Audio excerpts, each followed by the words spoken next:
Hey guys, Chaps here, and it's time for another developer stream recap. Let's hop in and have a look. We have a fun Halloween thing coming up. We're going to have a PvE event. I know you guys are like, oh my god, Dana, PvE? We thought you didn't do those anymore. We do. And we've got some cool skins coming. We've got, Pumpkin Ball is going to make its return. All of these fun things are going to be happening. So stay tuned for the Halloween stuff. It's early. We're not going to get there just yet, but it's coming. I think most of us expected some cool stuff to be coming up for Halloween, so this shouldn't be much of a surprise. It's really nice to hear them confirm that a PvE event is coming, though. I still can't believe that we've gone this far without a true PvE event. Like, even just recycling some old ones would have been better than what we've gotten. The ice skins were stated to come to the store at a later date. Is this still the plan? Can you give more info regarding this? There was that, the Halo ones. Those were meant to be a early launch exclusive, but they weren't going to be a permanent exclusive. I didn't get a chance to ask the team about when those may be coming out, but the Halo stuff and those ones definitely should be, as we talked about, should be making an appearance at some point in the future, so you never know. In the July 30th What's Up, you guys talked about adjusting bullet magnetism on precision weapons. How's that going? Can we talk about that at all? Why, yes, we can. So I wrote and I went and I asked some questions to this today. Okay. Right now, we are looking at a tuning adjustment that we want to make around that. So Jim Bob, who we love, has been playing with the tuning around for the precision weapons. So we're going to go through and we're going to roll that out in the dev list when we can make an update into that. As well as we're actually going to, because the dev list maybe doesn't get played as much, we're actually going to do an OSOC with a different tuning style inside of OSOC just to get everybody playing it and get your feedback inside of that. So yes, there is some tuning stuff coming. But right now we're a little obviously blocked by the cert process, but once that comes out, we are going to do a updated on the precision stuff inside of that. So what do you all think is going to be changed with this precision weapon tuning? Decreased magnetism perhaps? Or maybe just some fire rate or damage buff type changes? I'm really not sure what to expect. So there's also talking about the Nasher chunk range as well as the weapon swap speed. So right now, we are going through all of the secondary weapons and we're looking at really kind of what are the adjustments we want to make. The precision weapons, Jim Bob already had an idea, but we're going to look at all of them and see if there's any other adjustments or tunings we want to do. We are testing weapon speed changes right now. I don't want to get into the specifics of it because we're playing with it. And I don't want to be like, oh, we're doing X because I don't want you to think one way or the other. I do have a question for you guys, though. If we were to change the weapon speed, the weapon swap speed, faster, slower? What do you guys want?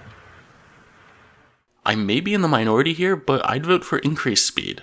I'm someone who likes using multiple weapons. In theory, a slower swap speed makes you think further ahead and could be considered more skillful, but I'm a casual player and I find the faster swaps to be more enjoyable. And then the other question was the Nasher chunk range. We talked about this a little bit before around there was a couple of bugs that were impacting the Nasher chunk range, especially when people were moving at speed. Near each other. So that bug has been identified. The bug is being worked on. It's going to be coming either right at the beginning of Op 5 or the TU after Op 5 drops. Inside of that, once that bug gets fixed, then we can adjust the Nasher chunk range because we don't want to make the adjustment until the bug is fixed because it's not. We're tuning against something that we know is a variable that's going to change. Change the chainsaw button back to B. So that moves me on to, this is the auto jam using the alt fire bug.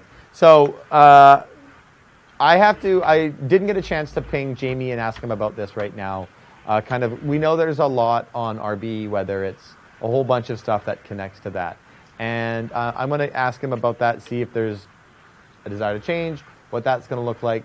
So I did go to ping him today, but we just weren't able to connect around that. So I will find out a little bit more around that.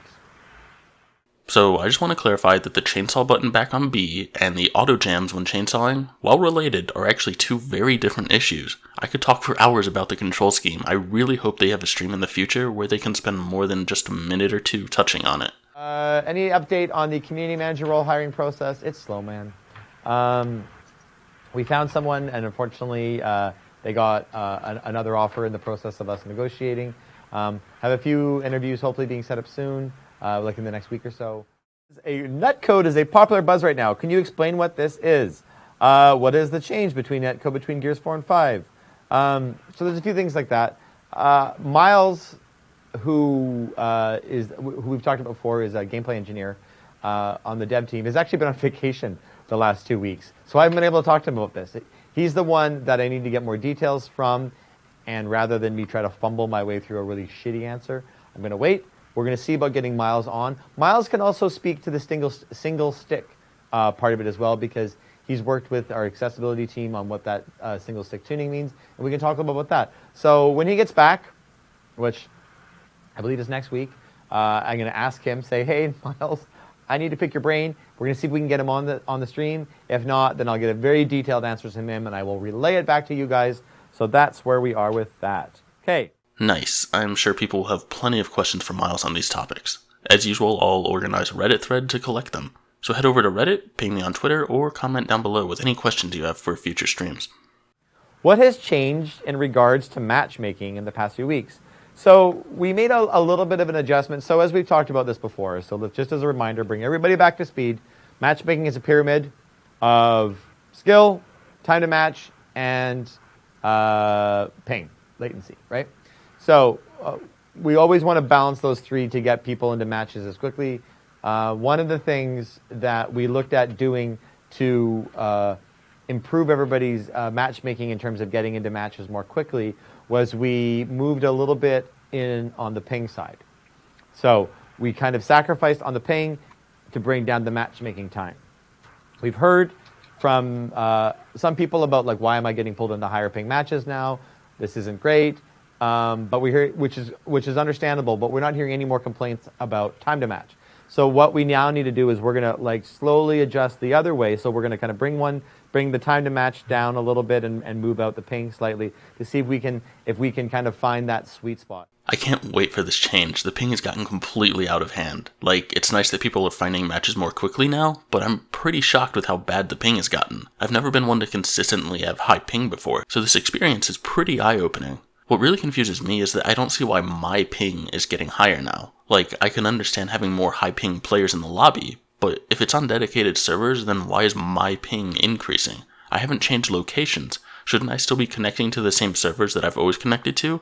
I don't know. Maybe I just don't understand it well enough. Oh, going back to matchmaking. Why isn't there region select? Region select is, we've taken it, the way we've done it now is we've determined what is a quality ping, and rather than allowing you to go and jump regions, we're already going and looking at every region that you're eligible to play inside of and moving it inside of and moving it that way. In Gears 4, we had region select, and we were getting numerous complaints of people coming with really high ping and creating an experience that other people didn't enjoy. So, and then we were getting clips of, why was I shot around this corner, or why was this, why was that? And, we went to a quas-based matchmaking system. Now, I have to ask about, because I haven't heard an update on this, if there's a chance of doing region select up to a max ping, which to me is, I don't know how feasible that is to ask. Because you could say, I only want to play on East Coast, Central, and West Coast servers, and I don't want to play anything else, as an example. So we have to. I'll look to see if that's something that's achievable, and I'll let you guys know around that. I really don't think this will help at all, but then again, people have made some interesting points in the past. How come people from Europe can't find a match, but then if they team with someone from the US, they can find one with no issue? If their ping is good enough when they're teamed, then why isn't it good enough when they're solo? So who knows at this point? Maybe region select actually would help. Okay. The Karn voice. So the Karn voice one is, we recorded it. I'm actually going to read you the answer from my phone. Hold on. So what ended up happening is we didn't have the opportunity to record the voice actor Fred for Karn, and his judgment content wasn't sufficient enough to fill a bank how much we need for his recordings, because it was all nonverbal and was only really 20 files. So because of COVID and restrictions of recording, we weren't able to get all of them. So what we were done is the option that we had to do was we took an existing one and we put some effects on it, and we used the Theron voice, since Karn is technically a Theron, and that's essentially how we end up where we are. So that's the context. That's the straight up truth on how we got there. Now, is this something that we can re-record or whatever it is? That I don't know. Depending on where we are with COVID and other ones, from that standpoint, it's a bit tricky. But that is the answer for where we got to with Karn. So, are there plans on the whole playing a Swarm co-op by AI thing? We've been asked this a bunch. Right now, that is low priority. Are there any updates around MVP and or potentially having the old scoring system remain visible to determine MVP, and having the Gears point system be less prominent in the UI? We're not, and they say we're not saying to move away from the Gears point system. It's just that the old system is better for calculating MVP. The old system is obviously available in Quick Play. You can use it inside of there. We don't see making a change from the UI standpoint inside of Ranked right now. There are a few adjustments coming in Operation 5 around Ranked that I'm not going to talk about just yet because it's early. Has TC looked into possibly having an auto-translate feature for in-game text chat? Yes. And then they wrote, parentheses, yes, I want to be insulted in multiple languages. I haven't looked into that. The focus we have done is more on improved